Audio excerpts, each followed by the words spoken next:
Ataque de los zombies le titulé esta mañana porque yo recuerdo bien la primera vez que vi una serie acerca de zombies.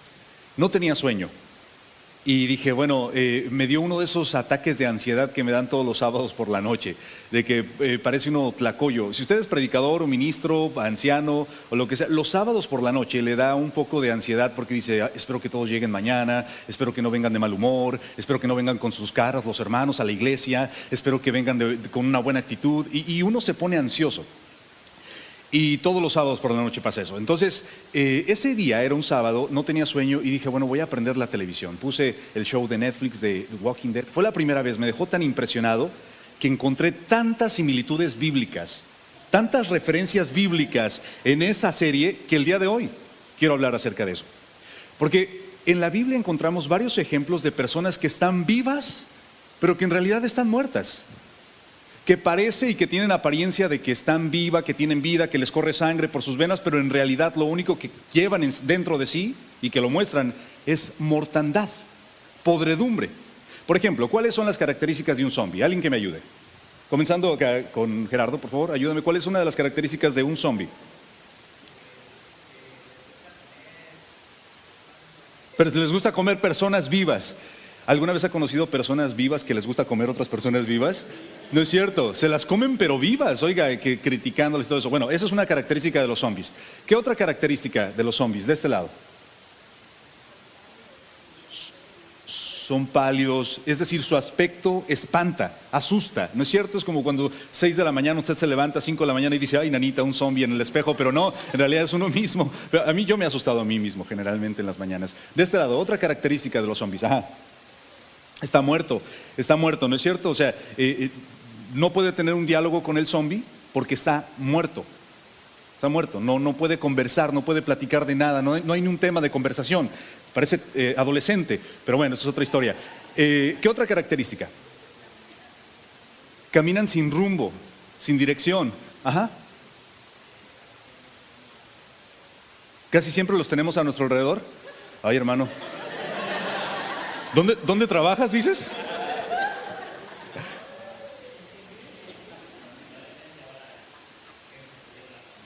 Totalmente, y sabes a lo que me refiero, y muy cierto, muy apropiado el punto de Efraín, es que estamos rodeados de estas personas. ¿Cómo lo vamos a notar? Lo vamos a notar en la siguiente historia, porque la siguiente historia parece sacada como de alguna película.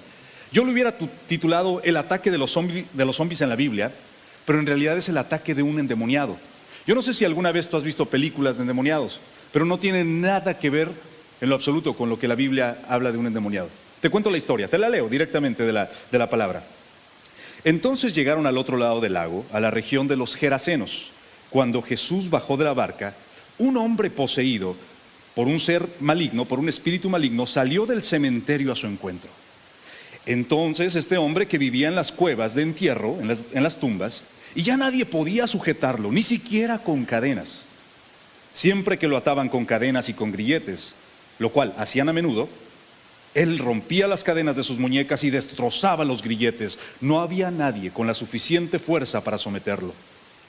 Día y noche vagaba entre las cuevas y las tumbas donde enterraban a los muertos y por las colinas aullando y cortándose con piedras afiladas. Cuando Jesús todavía estaba a cierta distancia, el hombre lo vio. Corrió a su encuentro y se inclinó delante de él. Dando un alarido, gritó: ¿por qué te entrometes conmigo, Jesús, Hijo del Dios Altísimo? En el nombre de Dios te suplico que no me tortures. Pues Jesús ya le había dicho al espíritu: sal de este hombre, espíritu maligno. Entonces Jesús le preguntó: ¿cómo te llamas? Y él le contestó: me llamo Legión, porque somos muchos los que estamos dentro de este hombre. Entonces los espíritus malignos le suplicaron una y otra vez que no los enviara a un lugar lejano. Sucedió que había una gran manada de cerdos alimentándose en una ladera cercana. Envíanos a esos cerdos, suplicaron los espíritus, déjanos entrar en ellos. Entonces Jesús les dio permiso. Los espíritus malignos salieron del hombre y entraron en los cerdos. Y toda la manada de los 2000 cerdos se lanzó al lago, en el precipicio, y se ahogó en el agua. Los hombres que cuidaban a los cerdos huyeron a la ciudad cercana y a sus alrededores, difundiendo la noticia de lo que había acontecido. Pronto una multitud se juntó alrededor de Jesús y todos los que vieron al hombre que había estado poseído por la legión de demonios lo vieron ahora sentado allí, completamente vestido y en su sano juicio, y todos tuvieron miedo. Entonces los que habían visto lo sucedido les contaron a los otros lo que había ocurrido con el hombre. Entonces la multitud comenzó a rogarle a Jesús que se fuera y que los dejara en paz. Mientras Jesús entraba en la barca, el hombre que había estado poseído por los demonios le suplicaba que le permitiera ir con él. Pero Jesús le dijo: no, ve a tu casa y a tu familia y diles todo lo que el Señor ha hecho contigo y lo misericordioso que ha sido Dios contigo. Así que el hombre salió a visitar las 10 ciudades de alrededor y comenzó a proclamar las grandes cosas que Jesús había hecho por él, y todos quedaron asombrados de lo que les decía. Qué tremenda historia, ¿no es cierto? Una historia, no sé si ya la habías escuchado, pero esta es una de las primeras historias que yo escuché cuando apenas comenzaba en el cristianismo y dije: sí existen los zombies, sí existen los zombies. Porque este hombre estaba actuando como un zombie.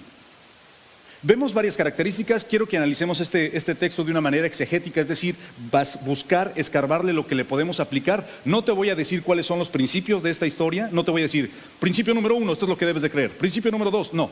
Te voy a entregar la historia y voy a dejar que tú tomes la aplicación para tu propia vida. ¿Está bien? Pero ¿qué es lo que encontramos? Básicamente encontramos el primer personaje. El protagonista de esta historia, en este sentido, no es Jesús.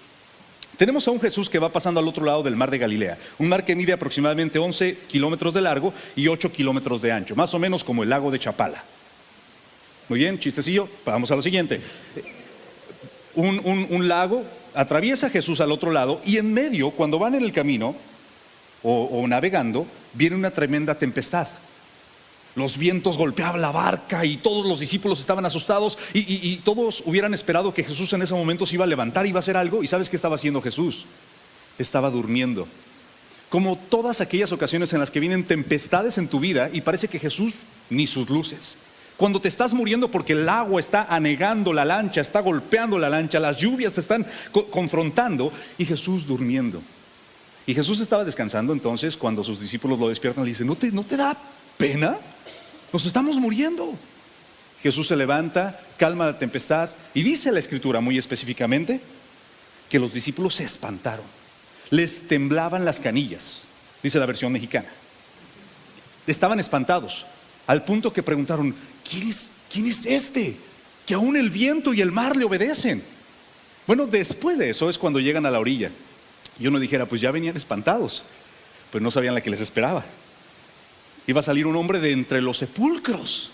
Digo, no sé si alguna vez te ha salido un hombre de los sepulcros, porque yo te veo muy tranquilo, pero yo me imagino que ellos se espantaron. Ya venían espantaditos, ya venían, como decía mi mamá, ya venían en jabón. Ya venían enjabonados, ya nada más listos para ser enjuagados. Y fue lo que encontraron. Encontraron a este hombre que sale entre los sepulcros. ¿Cuáles son las características? Bueno, de acuerdo a la Biblia, este hombre tenía patrones de autodestrucción. No sé si has conocido personas que tienen esta misma situación. Tienen un patrón de autodestrucción, es decir, tienen algún hábito, alguna tendencia o alguna costumbre que está llevándolos a su destrucción propia. Nadie los está destruyendo, solitos están caminando hacia esa dirección.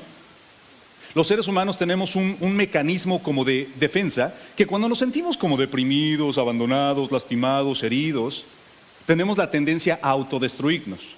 Como aquellos mensajes que salían en las películas que decían: este mensaje se autodestruirá en 5 segundos, 5, 4, ¿verdad? Esa tendencia la tenemos los seres humanos. Este hombre la tenía.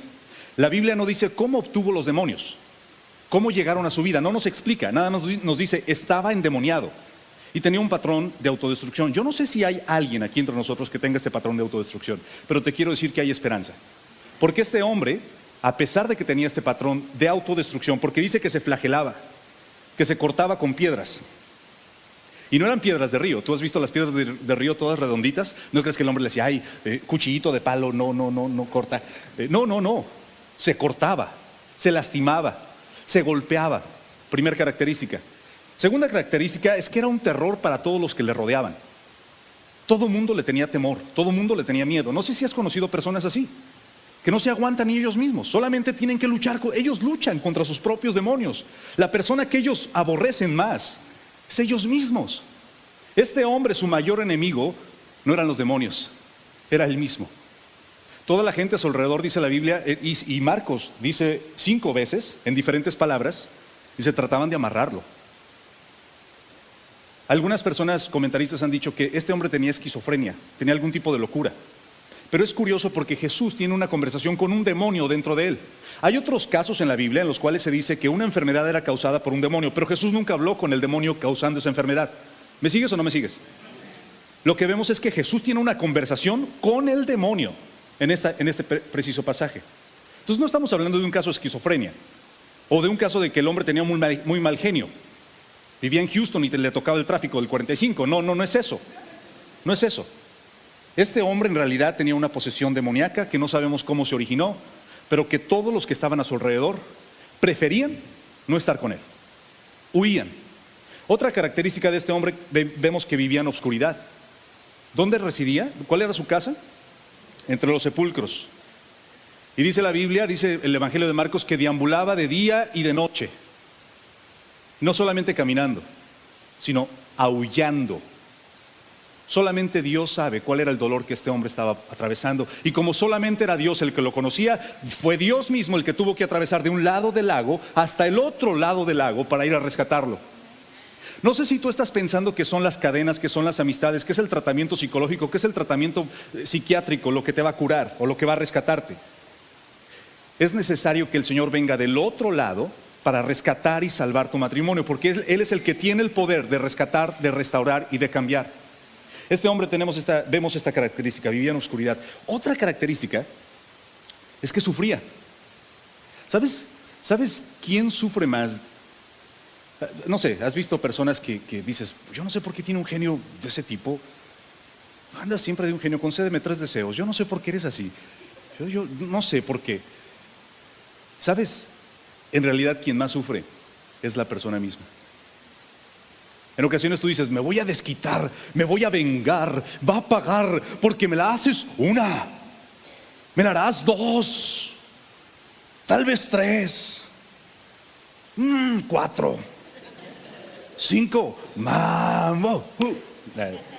Dice, me la harás algunas veces, pero el que me la hace, ay, este lado es malo, el que me la hace, me la paga, este lado, muy bien. Sí, el que me la hace me la paga, porque nadie me ve la cara. Pero ¿sabes quién sufre más con una actitud así? La persona misma, el rencoroso.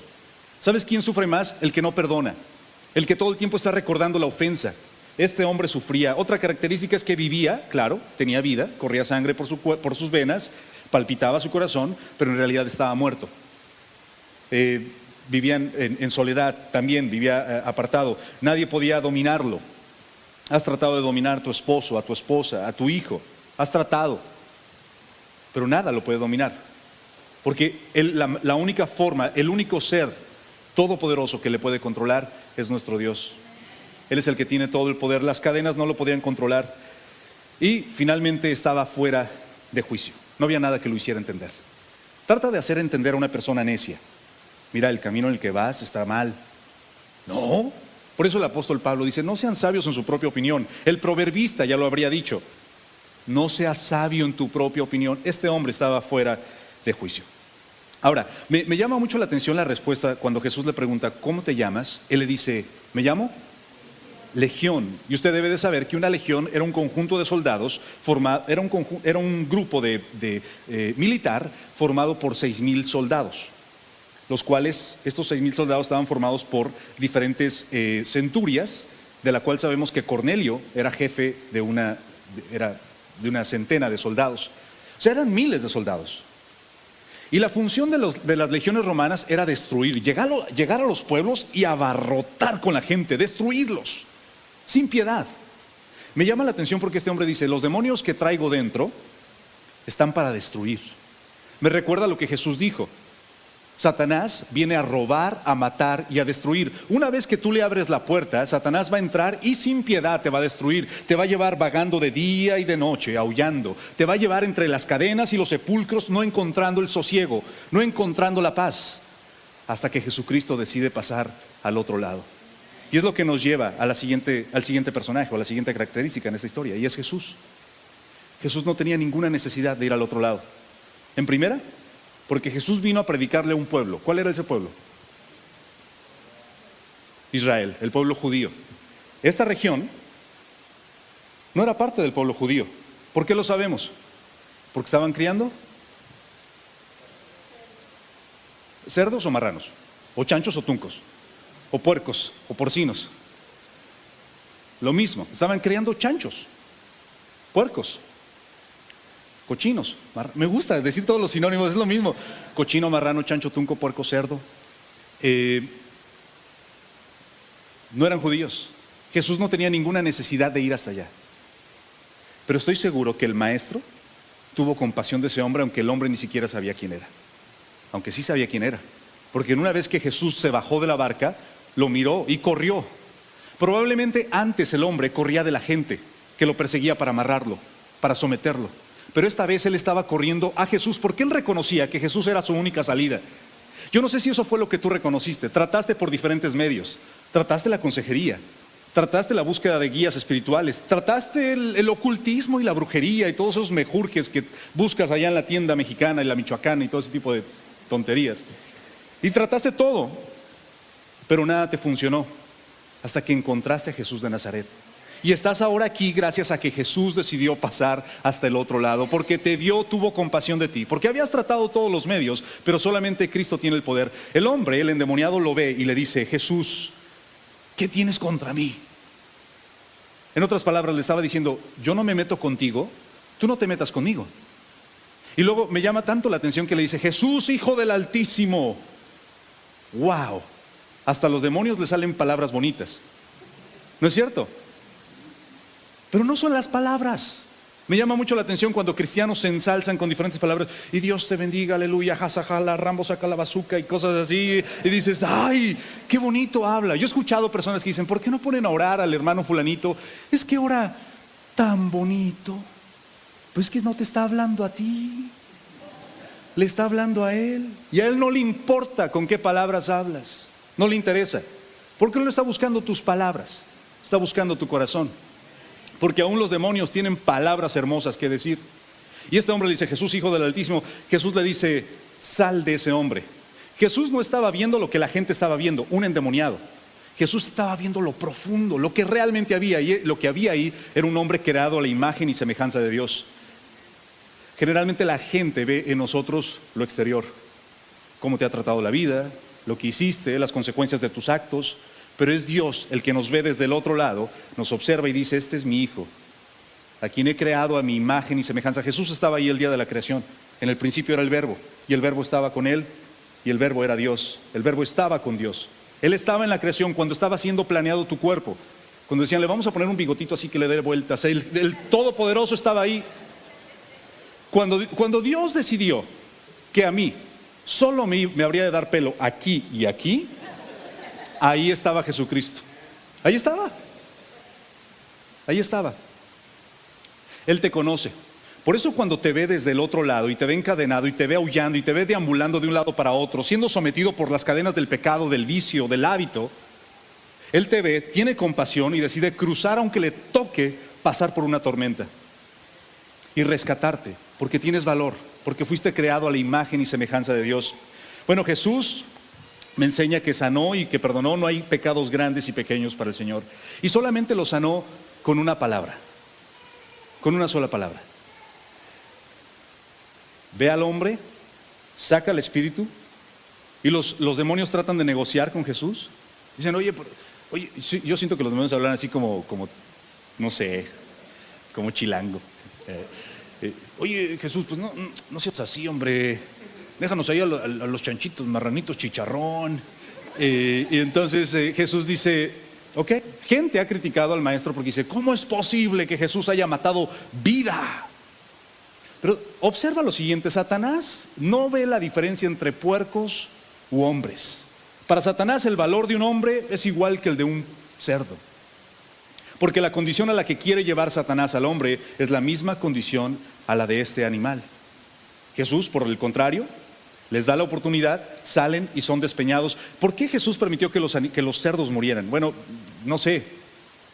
Quiero pensar que lo que Jesús quería era dejar claro que de ese hombre salieron espíritus malignos. porque los cerdos no tenían razón de correr al despeñadero, no tenían razón de hacerlo si no hubieran recibido esta influencia demoníaca. No habría razón de que el hombre corriera hasta las montañas y se escondiera en las peñas y se escondiera en los sepulcros, hiciera todas estas actitudes si no hubiera estado poseído demoníacamente. Pero Jesús tuvo compasión, lo rescata, lo restaura. Finalizo puntualizando la reacción de la gente. Uno desearía, oye, pues ya viste que Jesús sanó, ya viste que Jesús rescató, porque llegaron y el hombre estaba sentado. No dice Marcos, pero Lucas sí lo dice, que andaba desnudo el hombre, andaba para todas partes desnudo. Cuando regresaron lo encontraron sentado a los pies de Jesús, como los discípulos de la antigüedad. Los discípulos, se sentaba el maestro y los discípulos se sentaban a sus pies. Los grandes rabinos hacían eso. Cuando llegan las personas, ven al hombre sentado, vestido y conversando. Dicen, oye, este no es el que... Dicen, sí es. Se quedaron sorprendidos. Tan sorprendidos que yo me imagino que le iban a decir a Jesús, oye Jesús, fíjate que yo también tengo un sobrino, o tengo un primo, o tengo un hijo que quiero que me arregles. ¿Vas a estar por aquí? Digo, yo esperaría, ¿no? ¿Sabes qué fue lo que hizo la gente? Dijeron, no, los cerdos, el negocio. Te hace pensar lo absurdo de nosotros los seres humanos, que en ocasiones nos importa más un hato o una piara de cerdos que un alma, que un ser humano. ¿Cuántas veces hemos puesto mayor importancia en las cosas materiales, superficiales, irrelevantes y despreciado una vida humana? Hoy, iglesia, quiero que te ubiques en cuál posición te encuentras en este momento. Tal vez tú eres las manos y los pies de Jesús que logran ver a alguien desde el otro lado y dicen, ¿sabes qué? Aunque me toque la tormenta, voy a atravesar y voy a ir a rescatar a esa persona y voy a ir a ayudar porque soy los pies y las manos de Jesús. O tal vez te encuentres en la posición del endemoniado, de esta persona que no sabemos su nombre de pila, pero sabemos su nombre de endemoniado, legión. Tal vez te encuentres luchando, batallando con tus propias cadenas. El día de hoy puede ser tu día de liberación. El día de hoy puedes despertar y decir, Señor, acercarte a la barca como lo hizo este hombre, Señor, llévame contigo. Quiero ir contigo, ser tu discípulo. Me llama la atención cuando lo comparo con el joven rico, el cual Jesús le pidió al joven rico que lo siguiera. Y Jesús quedó decepcionado de que el joven no quiso.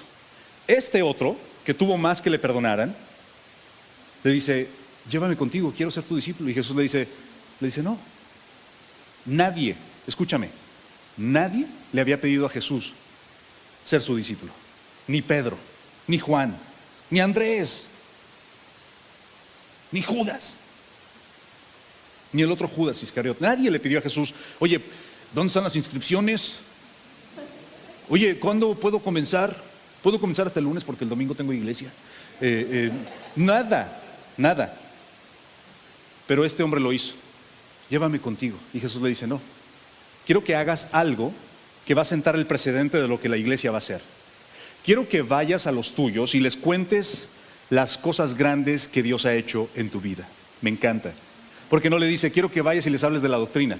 Quiero que vayas y les cuentes todos los pecados que tu familia tiene para que entonces se conviertan a la iglesia y entonces se vuelvan cristianos. No les dice eso. Le dice, quiero que hables de lo tuyo, cómo Dios ha trabajado en ti. Entonces, hoy, en este momento, quiero hablarte a ti que tienes familiares que no son cristianos y que dices, ¿cómo le hablo del evangelio? Dígame unos cuantos versículos para darle así, jaque mate a mi compadre porque necesita del evangelio. No, mejor cuéntale tu historia. Cuéntale cómo Dios te sacó de las tinieblas y te puso en la luz admirable.